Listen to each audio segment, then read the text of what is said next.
Le gouvernement de Michel Barnier vient d'être censuré.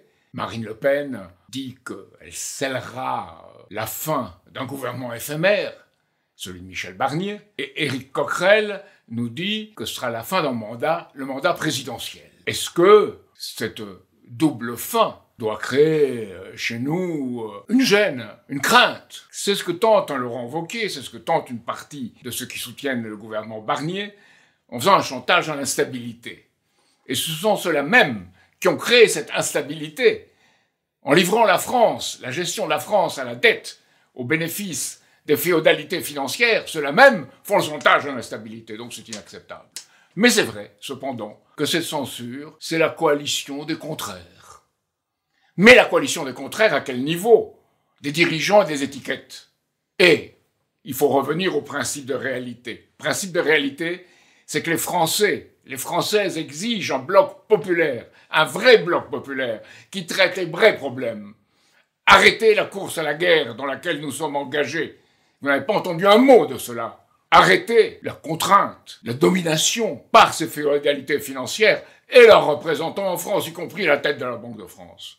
Et arrêtez le narratif des médias qui entretient le réarmement, soutient cette oligarchie financière et promeut la guerre. Donc, le défi, c'est d'inspirer un vrai bloc populaire qui doit apparaître et qui représente vraiment l'intérêt du peuple. C'est pourquoi, aujourd'hui, mon cœur n'est pas du tout à l'Assemblée nationale.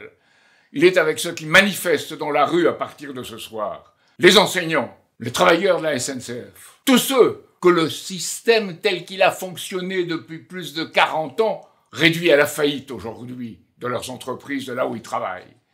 Eh bien, le combat de tous les patriotes, c'est de créer les conditions de ce bloc populaire nouveau, et ce sera une tâche rude, parce qu'elle exigera de la rigueur, elle exigera même des sacrifices, mais ce sera une tâche pour la vérité, pour la justice, et ce sera une tâche qui redonnera à la France sa place dans le monde.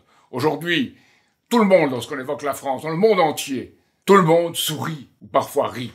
Eh bien non, il faut arrêter cela, et il faut pour cela une véritable unité nationale, comme celle que le Conseil national de la Résistance, comme celle que le programme du Conseil national de la Résistance avait permis de créer en 1945, avec des contradictions, beaucoup de contradictions, mais un même engagement.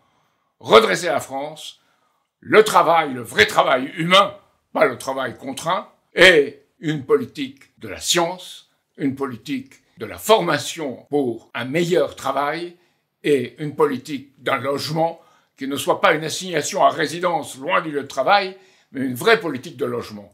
Voilà ce qu'on aurait aimé entendre à l'Assemblée nationale.